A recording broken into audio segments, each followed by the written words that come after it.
Well, brethren, beware of presumptuous sins. Don't fall into the seething trap of arrogance that will completely destroy you. Beware of presumptuous sins. You know, as we approach Passover in the days of unleavened bread, our mind should begin a reflective time, or we should practice a bit of, considering and thinking about our lives, examining our lives for the presence of sin. It's very important. We are required in the Church of God to do this. Now, we're approaching the Passover in the days of unleavened bread, as I said, and we need to be thinking about things that are important. And I wanted to bring to you this topic of bewaring of presumptuous sins. Because for those of us who are involved in religion, and some of us have been involved in religion a long time, these things can sometimes sneak up on us and get the better of us. Now, I want you to turn with me, please, to Psalm 19, verse 7. Psalm 19, verse 7. Now, start here in verse 7. Psalm 19, Psalm of David, verse 7. David's writing here. He says, "The law of the Lord is perfect, converting the soul." The NRSV puts it, the law of the Lord is perfect, reviving the soul. The Holman Christian Bible, Standard Bible says, renewing one's life. The law of the Lord is perfect, renewing one's life. The testimony or the rules or the decrees of the Lord, the testimony of the Lord is sure, making wise the simple. And simple here just is meaning plain people. If I have the Queen tuning in today, the Queen of Canada, if she's going to pick this up, she's not among the plain people. But let's face it, most of us don't occupy those positions, do we? No, we don't. So the law of the Lord is perfect, renewing one's life. They give new strength. And the testimony of the Lord is sure, making us wise, making wise the plain people. Verse 8, the statutes, and this can be translated, and you'll see it in other translations, precepts or commandments, the statutes of the Lord are right. They are righteous. They are virtuous. Yeah. Do you think that when you open up your Bible, the statutes, the precepts, the commandments of the Lord are virtuous? Rejoicing the heart. They make people happy. It is the way of happiness. It brings good things in people's lives. Rejoicing the heart, making people happy. The commandment of the Lord is pure, enlightening the eyes. Verse 9, the reverent fear of the Lord is pure. That means it's spiritually clean, enduring forever. The judgments or ordinances of the Lord are true and righteous altogether. Each one of them is fair. What God proclaims, what he has, these things are fair. Verse 10, more to be desired are they than gold, yea, than much fine gold. We know what gold feels like. We like gold. Human beings like gold.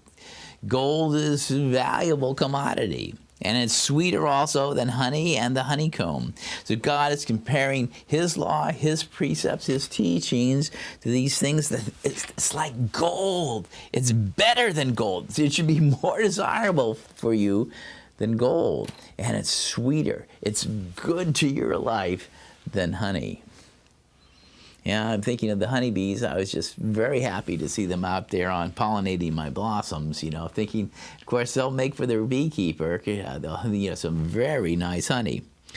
It said, verse 11, moreover, by them, by these laws of the Lord, by these precepts, by these statutes and all these things, the ordinances, Moreover, by them thy servant is warned. We are reminded, we are instructed, and in keeping them there is great reward. Contrary to what a lot of people think, in keeping these instructions, these laws of the Lord, there is great reward. But then David comes down and he's asking this question. Verse 12. But who can understand? Who can discern his errors, his wanderings? Cleanse thou me from secret faults. David is praying in his writing. Clear me from secret or hidden faults is the way the NRSV puts it. And then verse 13, keep back thy servant also from presumptuous sins. Let them not have dominion over me, then I shall be upright.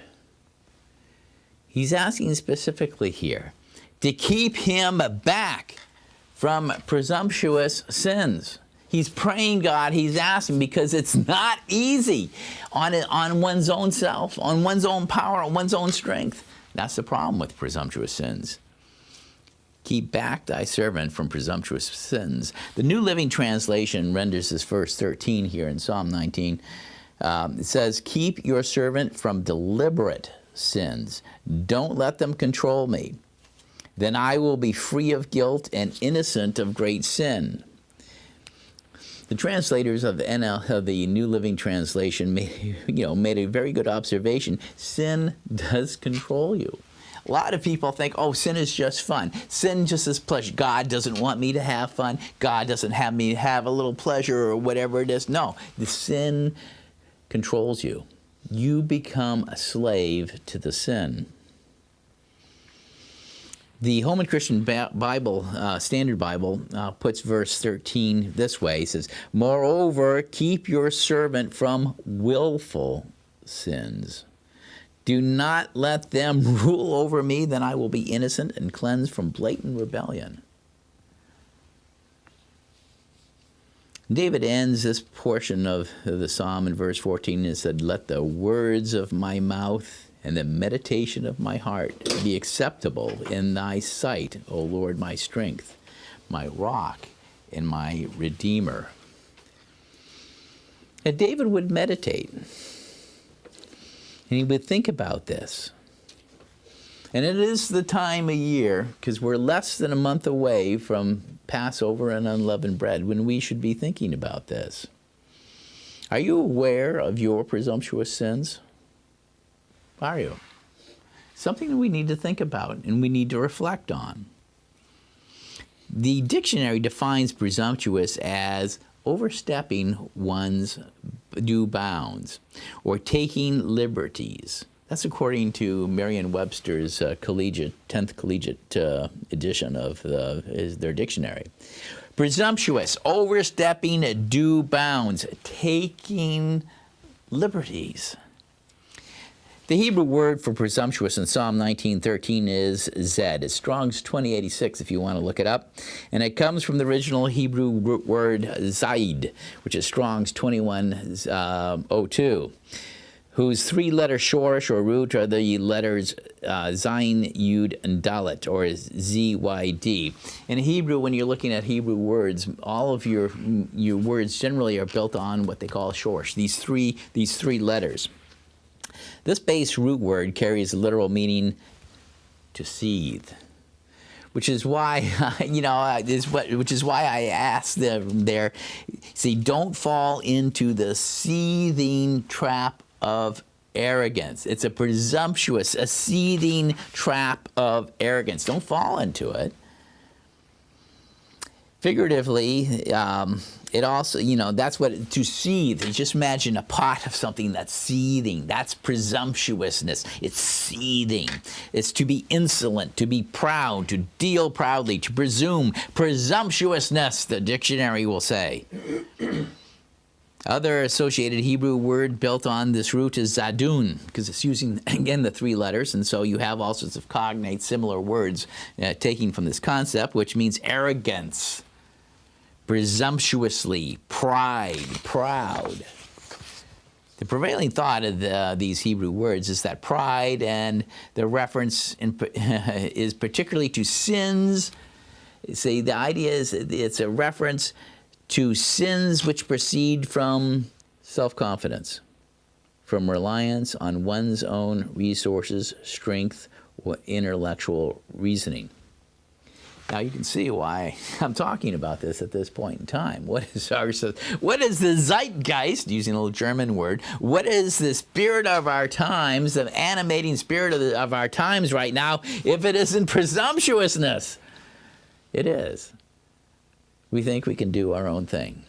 Personal autonomy is practically a god in this society that people bow down to.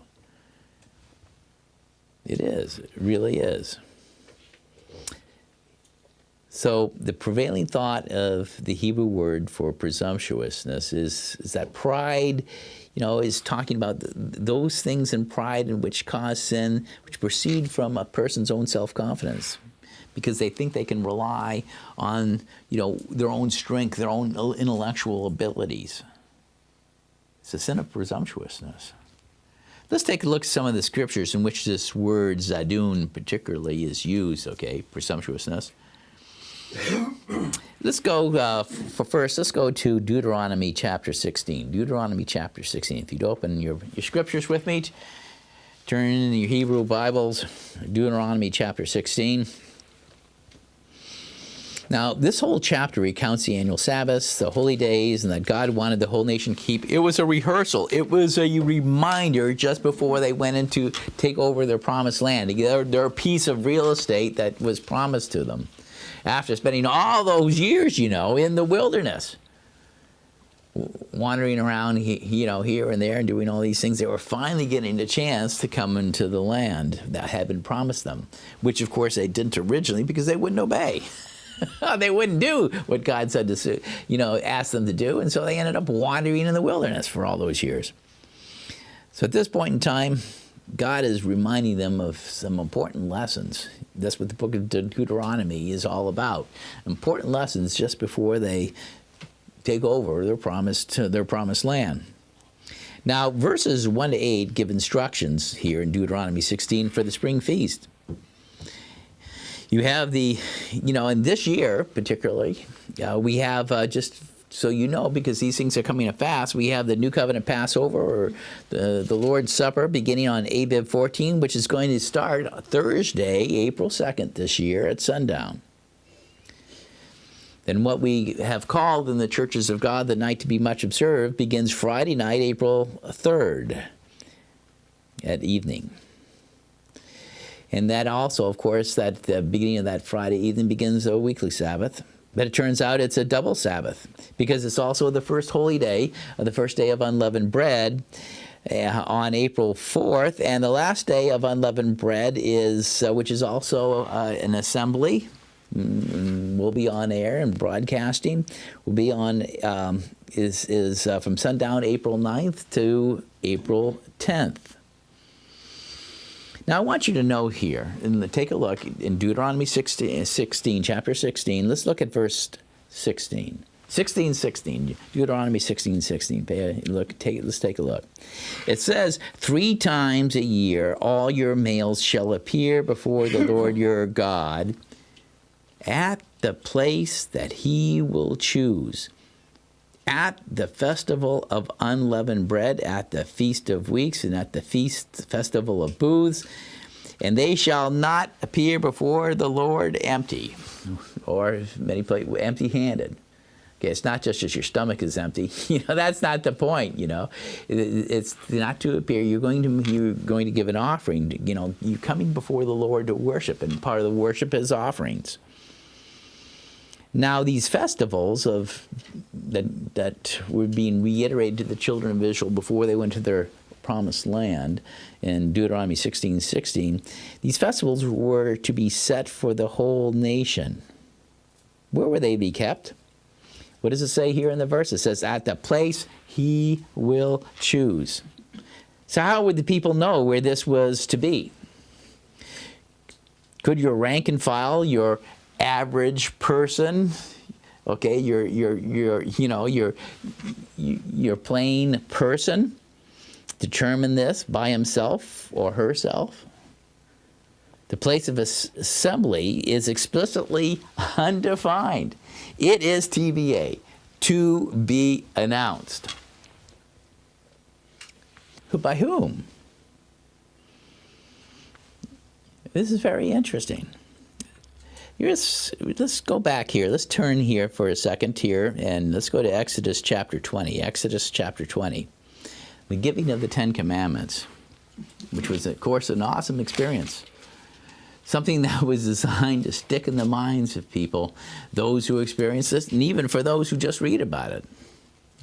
It was a remarkable thing, and important points were made. In verse 18 and 20, and this is what I want you to turn to, verses 18 to 20, here in Exodus 20. When all the people witnessed the thunder and the lightning and the sound of the trumpet and the mountain smoking, they were afraid and trembled and stood at a distance and said to Moses, "You speak to us, and we will listen. But do not let God speak to us, or we will die." Okay, they recognized that they were, they had their problems. And what they had seen, they realized they were dealing with a holy God. Not the kind of gods that they saw in Egypt that they could make jokes about or carry around in their pockets or whatever else, this sort of thing. No, this is very different. You speak to us, and we will listen. Do not let God speak to us, or we will die. And Moses said to the people, do not be afraid, for God has come only to test you and to put the fear of him upon you so that you do not sin. See, the whole production that they put on the mountain, the quaking, the smoke, the fire, the trumpets, the whole was that God was coming to test them because he doesn't want them to sin. Because if they sin, they're not going to be happy. Things aren't going to go well for the whole nation of them, and all the individuals in it. Sort of like right now. Are things going well for us? Well, no, the nation is sinning. And so it's not going to go so well for everybody in it either. But what do we see here? What do we see here in Exodus 20? We see this whole thing when the people said, you speak to us and we will listen. Do not let God speak to us or we will die. This is Moses' seat. This is where it's being established. And the people asked it to be so. Because, of course, they realized they were very imperfect and they were dealing with a holy God. And they had some inkling of what that was going to mean. So this was Moses' seat. It's established religious authority to properly govern and regulate the community. Is that something that has anything to do with the new covenant people of God? Let's go to 1 Corinthians 14:33. 14:33.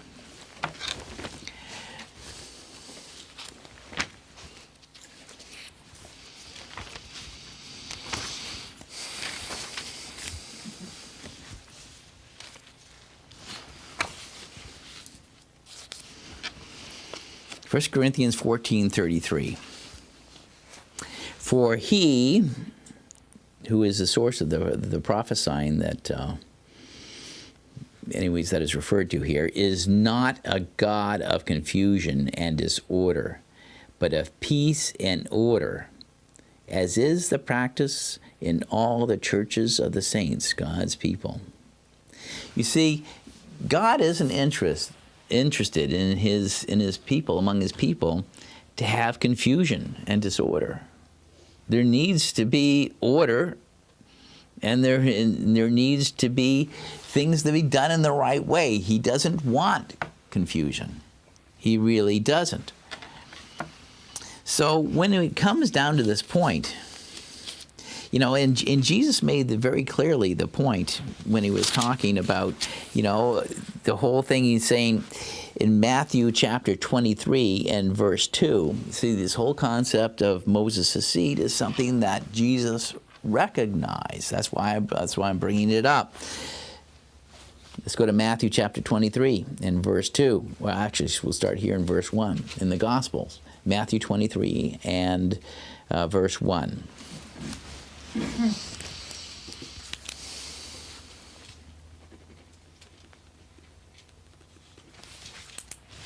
Then Jesus spoke to the multitudes and to his disciples, saying, The scribes and the Pharisees have sat down on Moses' seat as judges. Therefore, every judgment that they do tell you, observe and do.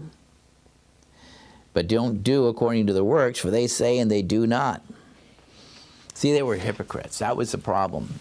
You know, they could figure out the appropriate things that they might say, but they themselves didn't do it. They wouldn't do it. They were hypocrites from that standpoint. And Jesus hated their hypocrisy. And yet he said, they have sat down on Moses' seat as judges, these scribes and these Pharisees. Now, you can see the function of the seat of Moses historically in action. Let's turn to Leviticus chapter 23 and verse 1. Leviticus chapter 23 and verse 1.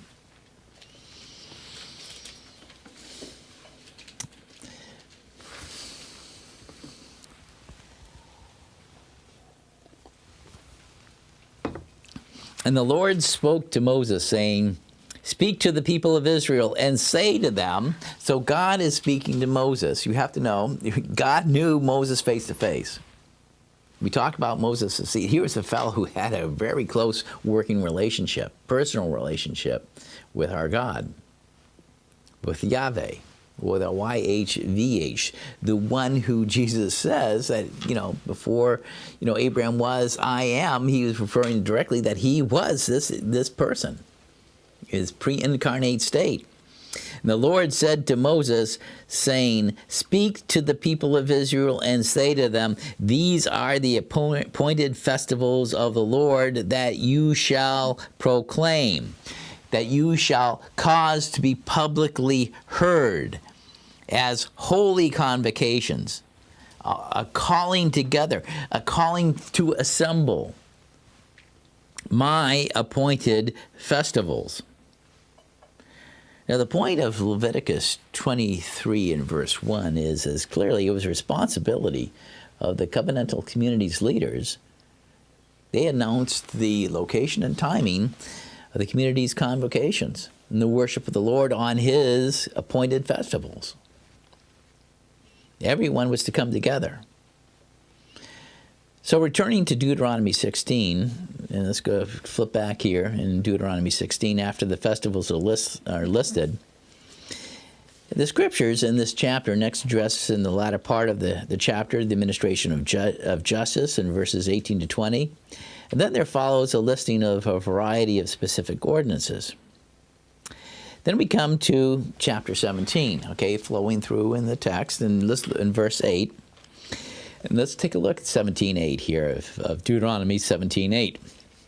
This section we're going to see how, again, we're going to come across this Hebrew word zedun. We're going to see it used. Now remember, zedun is a direct cognate of the Hebrew word zed, translated presumptuous in Psalm 19:13. Keep back your servant from presumptuous sins, all right, if you remember that. In Deuteronomy 17 and verse 8, it says this. If a judicial decision is too difficult for you to make between one kind of bloodshed and another, one kind of legal right and another, one kind of assault and another, any such matters of dispute in your towns, then you shall immediately go to the place that the Lord your God will choose. It's a TBA, to be announced in the future, to follow. Listen to what your leaders are going to say, where you shall consult with the Levitical priest and the judge who is in office in those days, and they shall announce to you the decision in the case. So God is not the author of confusion and disorder. He was making sure that in the nation, a physical nation of people, there were going to be all sorts of cases, and there were going to be disputes, and there would be arguments, and he said, well, this is how we solve it. So that we all are on the same page. And in verse 10 here, in Deuteronomy 17, let's go down to verse 10. It says, carry out exactly the decision that they will announce to you from the place that the Lord will choose. Again, TVA. He's saying, here's how you handle this. When you have one of these really hot arguments over what's the right thing to do, you go, to the judge, to the priest who was in office in those days, and and ask them to decide the matter. And then he's saying, carry out exactly the decision they announce to you from the place the Lord will choose, diligently observing everything they instruct you. You must carry out fully the law that they interpret for you, or the ruling that they announce to you. Do not turn aside from the decision that they announce to you, either to the right or to the left. As for anyone who presumes to disobey the priest appointed to minister there to the Lord your God, or the judge, that person shall die. So you shall purge evil from the land of Israel. You shall purge evil from Israel. And verse 13, it's concluding this section and making the point, all the people will hear and be afraid and will not act presumptuously again. That was the purpose. Here in verse 13, Zidun is used. Now this is strong language. It absolutely is. God invested the leaders of God's people with tremendous authority and responsibilities to presumptuously act contrary to scripturally created authority would have serious consequences. Serious consequences among God's people. Do you think that the rebellious children of Israel would never act presumptuously in the future? That they would take what God said here in Deuteronomy and actually live by it, every single one of them? Well, you know the answers to that. You don't have to look around very far to say, if you could, you get a bunch of people in a room and you tell them to do something, are they going to do it? But in this case, it's on the authority of what God established among his people. And you have to remember that in those days, that we're talking about, there was no separation, as it were, between church and state, as there is today. But, what we see in our present society is a good argument for why church and state should be reunited in the coming kingdom of God when Jesus Christ returns as King of Kings and Lord of Lords. The mess that you see, the disorder, the confusion you see in this society right now is a good argument of why this system that we have isn't going to work much longer and what's going to change. The future for God's people is not going to be disorder and confusion, I guarantee it. Apostle Paul was very clear about that. God is not the author of confusion and disorder. Now, let's remember what the Apostle Paul wrote in Romans 15:4. Let's go to Romans chapter 15 and verse 4.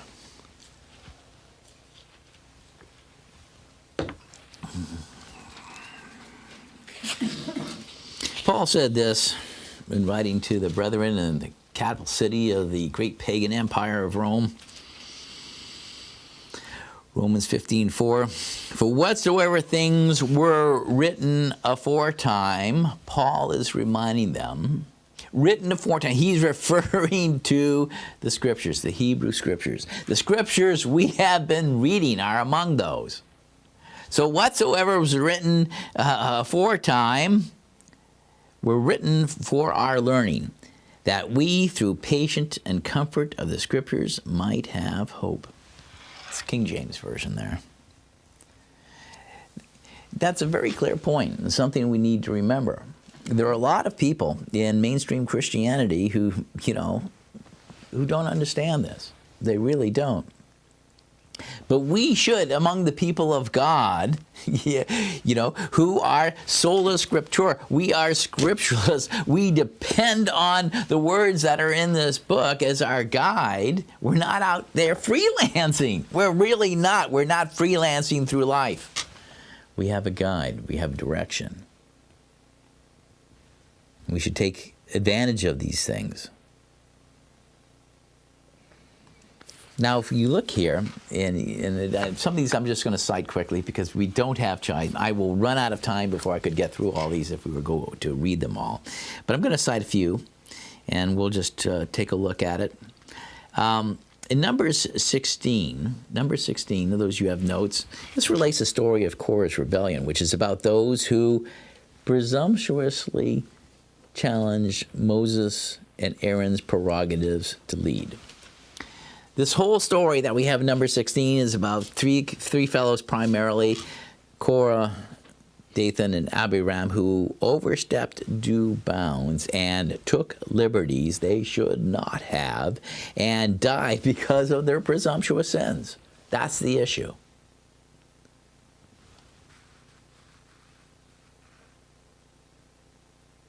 Another place we might look at is 1 Samuel chapter 13 and verse 9. This whole account tells about King Saul. And here he was approaching a big battle with the Philistine enemy, and they outnumbered him greatly, and his own troops, were day by day, hour by hour, minute by minute, deserting away from him, heading for the hills, leaving Saul and the few guys that were sitting there got shaky. And what we see here in this account in 1 Samuel 13 is Saul, he says he forces himself to offer a burnt sacrifice. Saul was a Benjamite. He wasn't a Levite. He wasn't of the priestly clan of the Kohanim, of Aaron's sons. He oversteps his due bounds. He took liberties he should not have. And what was the consequence? Consequence of Saul's presumptuous sin is, of course, the kingship was taken away from him. He lost his kingship for his descendants. It was going to pass from his clan. Terrible price. What a disappointment. Think about it. I mean, think about what the cost was. Then we have another account.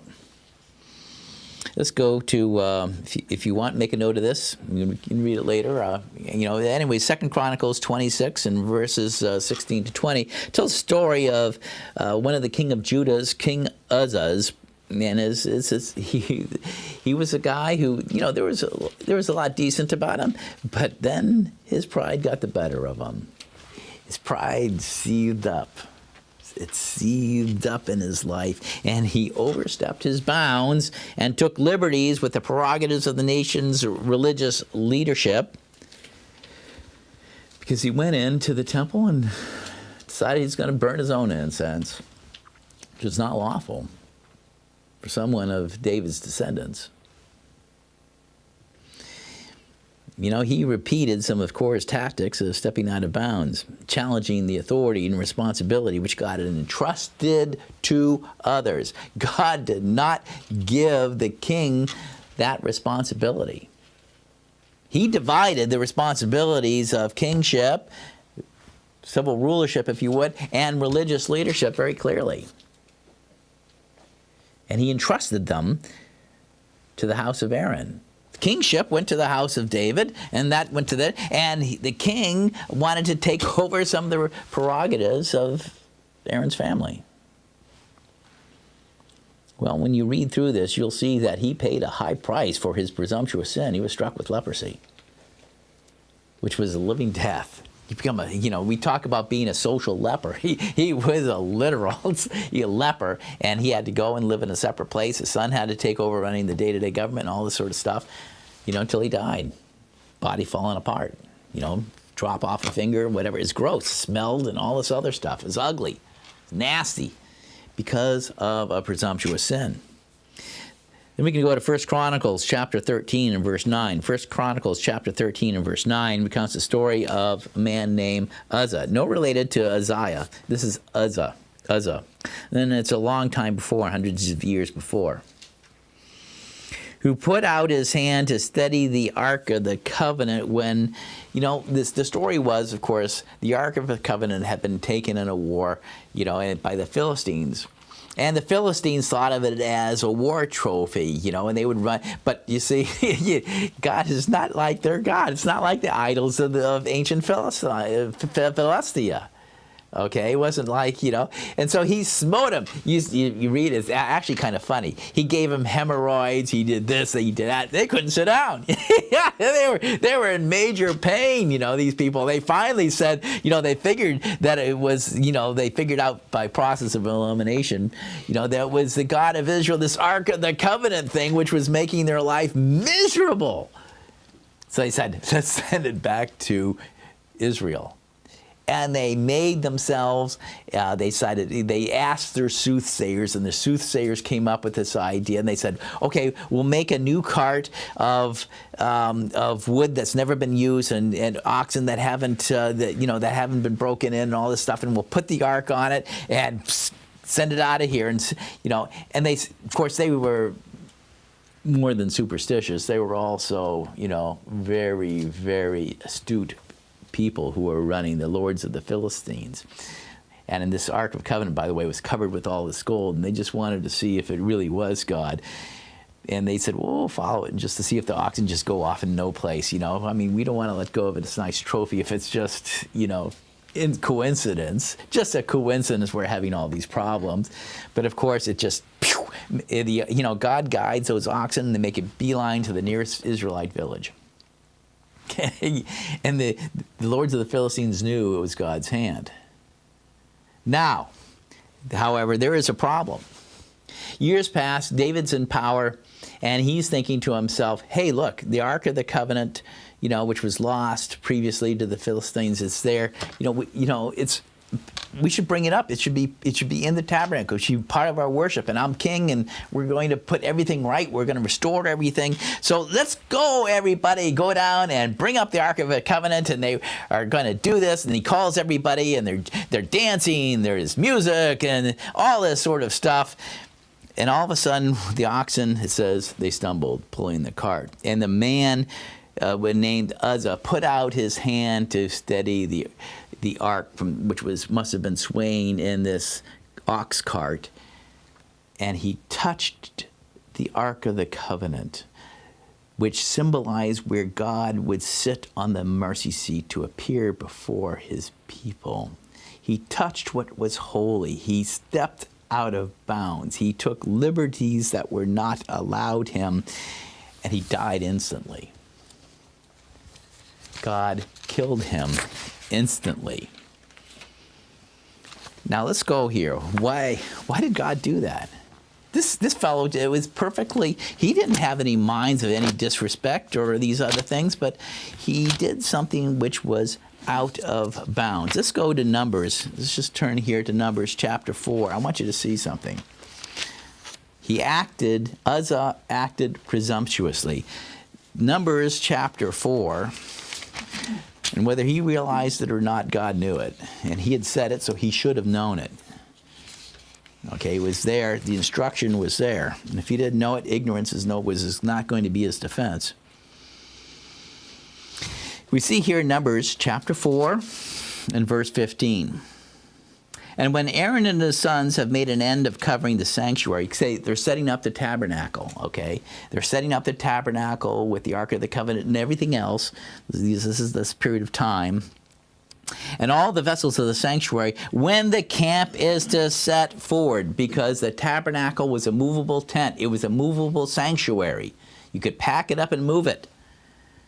Then, after the sons of Kohath, the sons of Kohath shall come to carry it, to carry the Ark of the Covenant. But they shall not touch any holy thing lest they die. These are the burdens of the sons of Kohath in their tabernacle of the congregation. They would carry the Ark of the Covenant, among some other things. And they weren't to touch these things. They knew that they had poles. Of course, the lords of the Philistines didn't have any of the sons of Kohath. God allowed them to put it on the cart and send it back because they were ignorant heathen.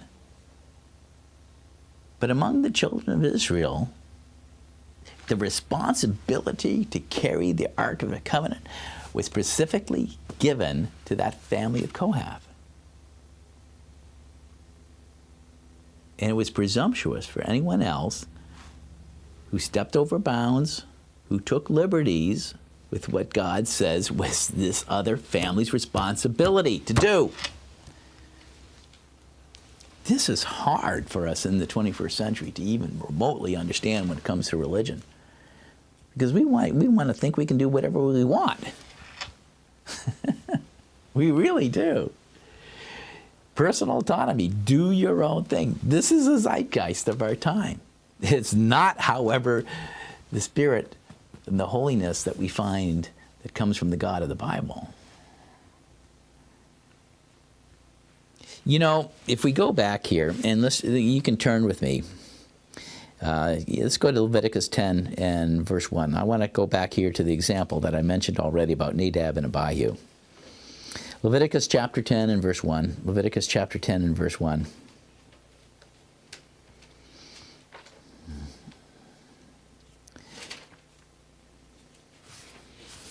Now, you know the story, of course. Nadab and Abihu, who knows whether they had been drinking or whatever, they went in and offered what it says a strange fire. They did what wasn't commanded. They stepped over bounds and took liberties, okay, and God zapped them right then and there. And then Moses said to Aaron, "This is what the Lord has said. Among those who are near me, I will be sanctified.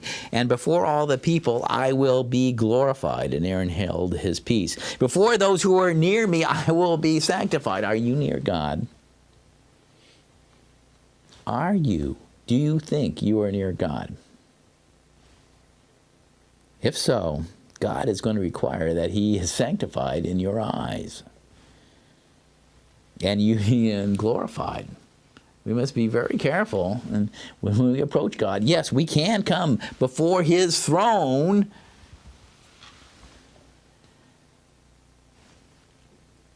But you know, if the Ark of the Covenant was there, don't put your hand to steady it. Not your responsibility. It's out of bounds. You're taking liberties to do things. Offer strange fire, all these different things. It seems, it's the language of the time. Yes, what do we do? Do you do things now that are out of bounds? Are you taking liberties with the Word of God?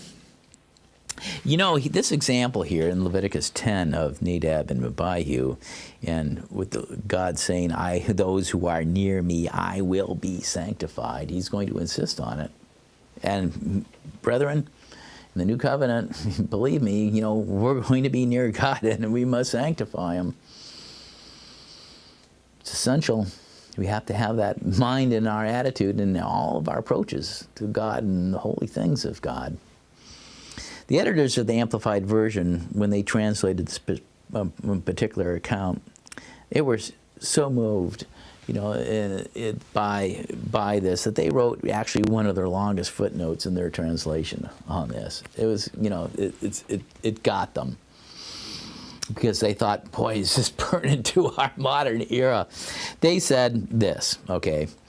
Here, commenting about Leviticus 10, verses 1 to 3, they said, "Perhaps few believers have ever identified themselves with Nadab and Abihu. And yet few, if any of us, have not done exactly what they did in principle.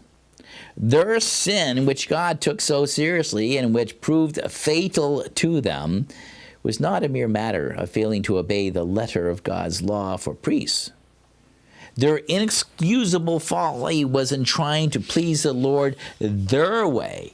I did it my way instead of his way." Brethren, this is speaking to us right now. This is speaking to us right now. And every believer does well to recognize, they continued, the importance of being entirely surrendered to God's will. Nothing more, nothing less, nothing else at any cost. And that does not mean first making an unholy alliance in marriage or in business or in thought and then adjusting it to God's will. They add that. Remember Nadab and Abihu, who offered strange and unholy fire before the Lord. It does not pay.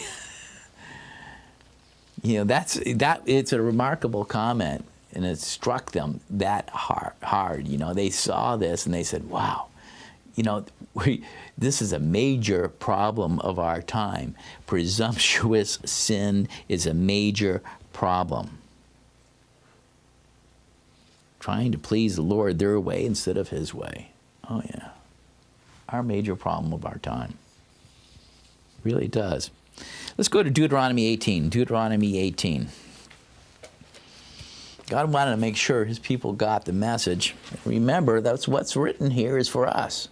These things are written for us because we're going to be near God, and you better know it, otherwise I don't know what's going to happen to you. If you don't sanctify God, you're going to be in trouble. Deuteronomy 18 and verse 20, and I'm going to cite this in the English Standard Version. But the prophet who presumes to speak a word in my name that I have not commanded him to speak, or one who speaks in the name of other gods, that same prophet shall die. See, this is one of the big cautions of a preacher, somebody like me or anybody else. We can't presume to speak a word in God's name that he hasn't commanded. That's why I try to, stick fairly closely to the scriptures for obvious reasons. He says here in Deuteronomy 18 and 22, they say very clearly that such false prophets speak, here's that word, presumptuously. There we are. They speak presumptuously. They're stepping out of bounds. They're taking liberties. In the Greek scriptures, we see the same principle being taught. Okay, it's not something totally contrary. They continued on. See, just as you would imagine, in the teaching in the New Covenant scriptures, they continue on. The Greek word for presumptuous is Strong's 51:13. It's tolmetes. We have let's take a look at a couple examples of how the New Covenant writers used tolmetes, presumptuous. Let's go to 2 Peter chapter 2. 2 Peter chapter 2, please. 2 Peter chapter 2, and I'm going to cite this in the Holman Christian Standard Bible. This little passage here, the judgment on false teachers. 2 Peter chapter 2 and verse 1. But there were also false prophets among the people, just as there will be false teachers among you. Okay, this is a prophecy. Peter is warning us. And he's right, there are tons. Just as there will be false teachers among you, they will secretly bring in destructive heresies, even denying the master who bought them. They will deny and refuse to follow Christ's teachings and instructions, and they will equivocate and quibble and make excuses and twist and turn. Yeah, it will come to pass. There will be false prophets, false teachers, destructive heresies, denying the master who bought them, and will bring swift destruction on themselves, like Uzzah. Sons of Aaron. They were as close as you could get. They were in the priesthood, right there, in the tabernacle. Zapped. Swift destruction on themselves. Many will follow their unrestrained ways, and the way of truth will be blasphemed because of them. Not only are they going to follow these unrestrained ways, these ways that are out of bound, that they're going to take liberties with what God says, but they're going to blaspheme the way of truth. And anybody who wants to stick on, is the word of the straight and narrow. We don't want to deviate off to the right or left. We want to follow that road right into the kingdom, the straight, the narrow path, not the broad and easy way. Verse 3, they will exploit you in their greed with deceptive words. Their condemnation pronounced long ago and we just read the condemnation, all the examples that we read there in the scriptures, that's what Peter is referring to very directly, what we just read, is not idle, and their destruction does not sleep. Let's jump ahead to verse 9 here, 2 Peter chapter 2, verse 9. The Lord knows how to deliver the godly out of temptation, or as other versions will put it, trial, and to reserve the unjust unto the day of judgment to be punished. In verse 10, but chiefly them that walk after the flesh in the lust of uncleanness and despise government. Presumptuous, tometes is your word, are they, self-willed. They are not afraid to speak evil of dignities. Brethren, this must not be our way among the people of God at this time in the 21st century. As we draw close to God, we have to be very careful. We do not want to be presumptuous.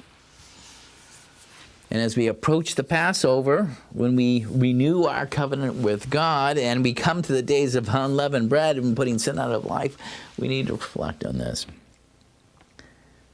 We need to think about this. How could we be doing this in any way? Let's go to back to Psalm 19, verse 7. I'm going to read this one here in the Amplified Version. Psalm 19 and verse 7. Amplified Version here. The law of the Lord is perfect, restoring the whole person. The testimony of the Lord is sure, making wise the simple. The precepts of the Lord are right, rejoicing the heart. The commandment of the Lord is pure and bright, enlightening the eyes. The reverent fear of the Lord is clean, enduring forever. The ordinances of the Lord are true and righteous altogether. More to be desired are they than gold, even much fine gold. They are sweeter than the honey and drippings from the honeycomb. Moreover, by them your servant is warned.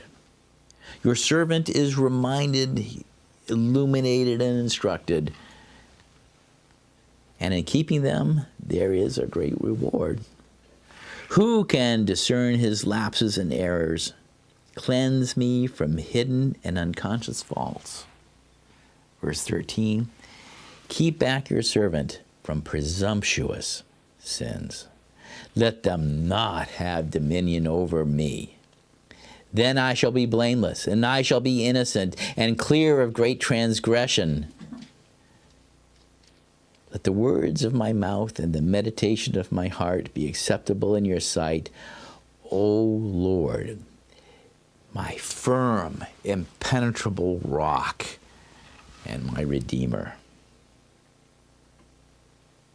Next week I want to speak about some of the presumptuous sins that are currently troubling both mainstream Christianity and among the Sabbath-keeping people of God.